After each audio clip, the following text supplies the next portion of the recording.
Ligado às pesquisas genealógicas, processo de cidadania, você se depara muito com a ideia dos consulados, né?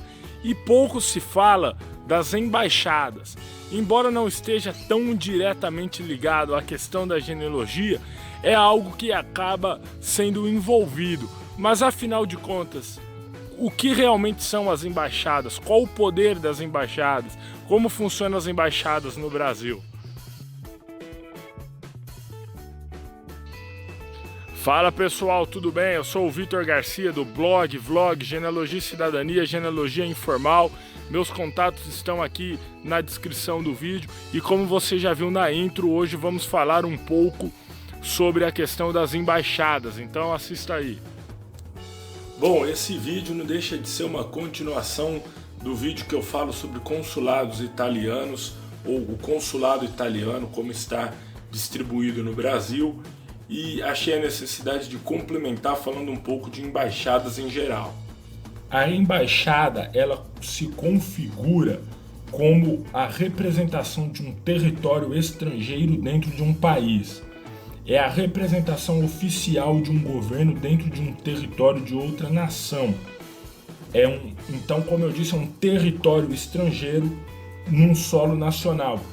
A embaixada italiana ou a embaixada norte-americana são territórios desses países em solo brasileiro. E o mesmo vale para qualquer lugar do mundo. A embaixada brasileira em qualquer país, ela é a representação do solo brasileiro nesses países.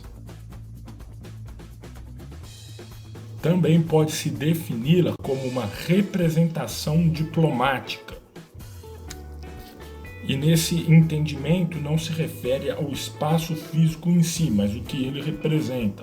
Então, por exemplo, a embaixada italiana, ali não está o espaço físico em si do território italiano, mas o que ele representa, ele representa o país, a nação italiana.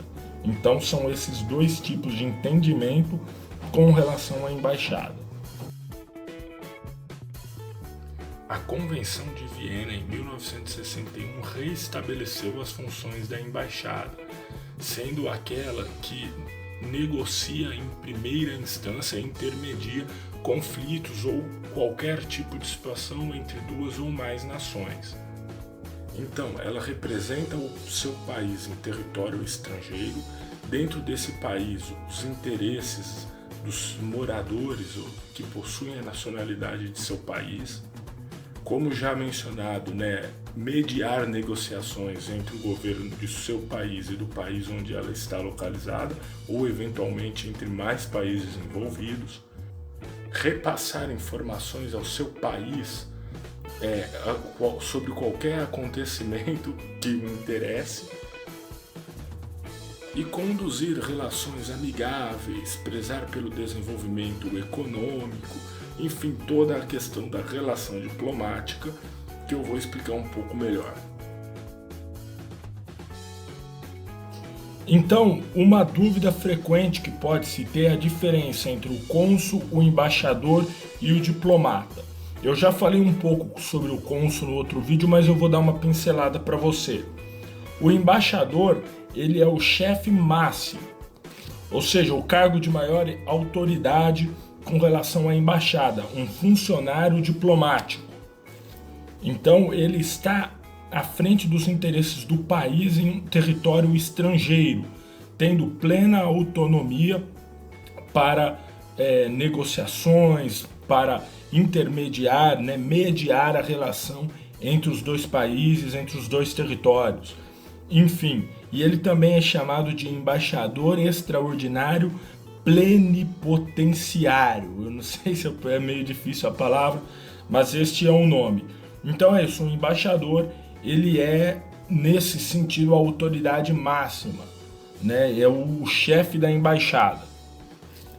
Agora, os diplomatas, eles integram a embaixada, e um conjunto de diplomatas são chamados de missão diplomática. São funcionários a serviço diplomático do seu estado e, como, portanto, defendendo os interesses do seu estado. Enquanto o cônsul, ele é, como o próprio nome pode sugerir, o chefe do consulado.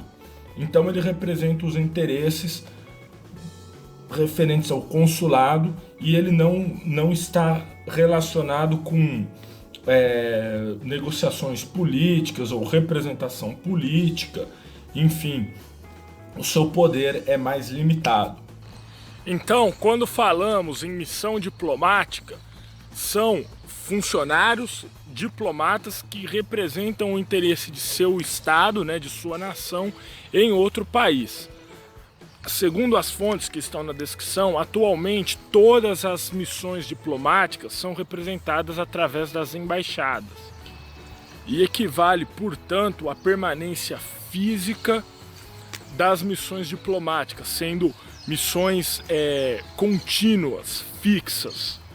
E essas missões, né, o termo embaixada, ele significa esse conjunto de missões diplomáticas e ela é chefiada, como já mencionado várias vezes, pelo embaixador.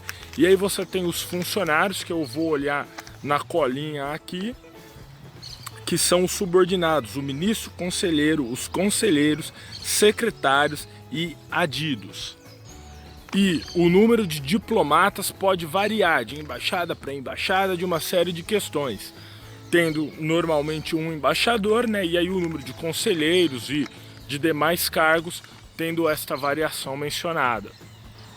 Bom, e mais uma vez falando, quem representa a embaixada? Uma pergunta muitas vezes feitas, né, por quem está pesquisando, que, como já falado, é pelo embaixador.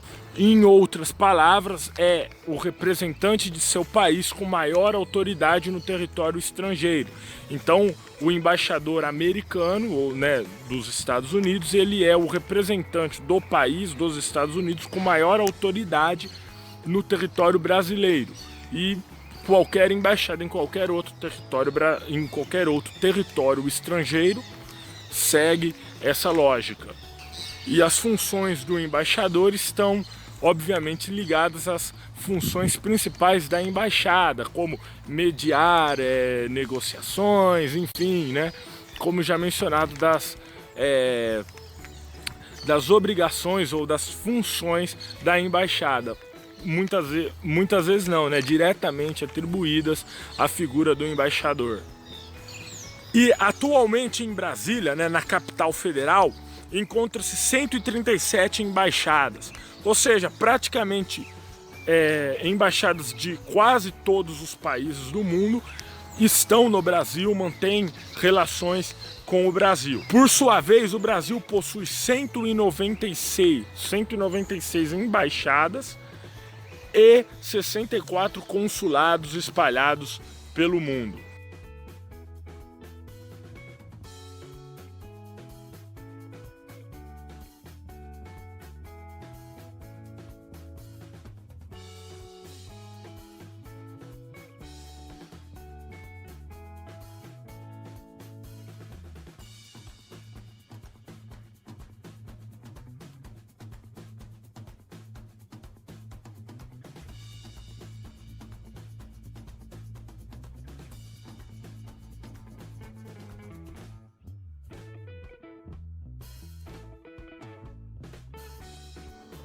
Bom, pessoal, é isso. Espero que tenham gostado aí do tema. Deixem sugestões nos comentários.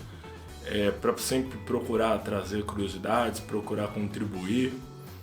Basicamente é isso, né? Então, o que eu falei, aí as embaixadas, né, acabam fazendo parte de certa forma, acabam envolvendo nesse processo de genealogia, embora não estejam assim no foco principal, mas acabam fazendo parte desse universo. Então isso aí, valeu!